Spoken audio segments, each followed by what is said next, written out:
मैं पाकिस्तान की इस बेटी की जुर्रत को सलाम पेश करता हूं जिसका एक ब्यूटी पार्लर है और इसके ब्यूटी पार्लर में क्रिश्चियन लड़कियां काम करती हैं और खवातीन जो मुस्लिम है वो आकर अक्सर इन्हें यह कहती हैं कि इन क्रिश्चियन लड़कियों से हाथ नहीं लगवाना, इनसे चेहरा नहीं वॉश करवाना, और अपने आप को वो दम करना शुरू कर देती हैं और उनके सामने ऐसी एक्टिंग करना शुरू कर देती हैं। इस बहन की जुर्रत को सलाम इसलिए पेश कर रहा हूं, इसने कहा कि मेरे आप पार्लर पे मत आना, मेरा स्टाफ क्रिश्चियन ही है, क्रिश्चियन ही रहेगा। और जबरदस्त काम किया आपने। पाकिस्तानी होने के नाते मैं आपको कह रहा हूं, जितना पाकिस्तानी मैं मुसलमान होने के नाते हूं, उतने ही पाकिस्तानी क्रिश्चियन भी हैं। जितनी कुर्बानियां मैंने दी या मेरे अजदाद ने, उससे ज्यादा कुर्बानियां क्रिश्चियंस ने दी होंगी।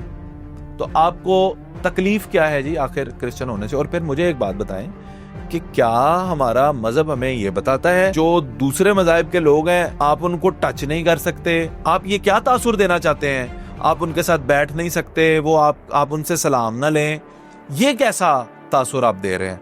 ये बिल्कुल मैं समझता हूं कि इंसानियत के तकाजे से दूर की बातें हैं।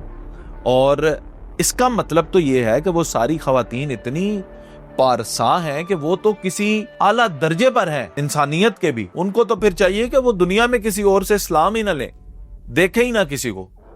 इतनी ज्यादा अगर वो परहेजगार औरतें अपने आप को समझती हैं, वैसे अगर परहेजगार होती तो उनको समझ होती कि आप जो है किसी भी गैर मजहब के साथ भी ऐसी बात नहीं कर सकते, क्योंकि गैर मजहब के लिए भी हम गैर मजहब हैं, हमारे साथ तो वो ऐसा नहीं कर रहे।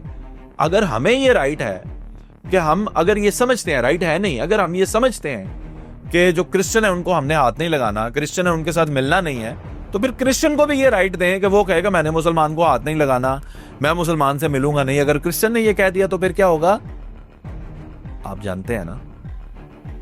तो ऐसा मत करें, एक दूसरे को सीने से लगाकर रखना है। हम सब इस मुल्क का हिस्सा हैं और सब इस मुल्क में आजादाना तौर पर रह सकते हैं, काम कर सकते हैं एज ए कम्युनिटी।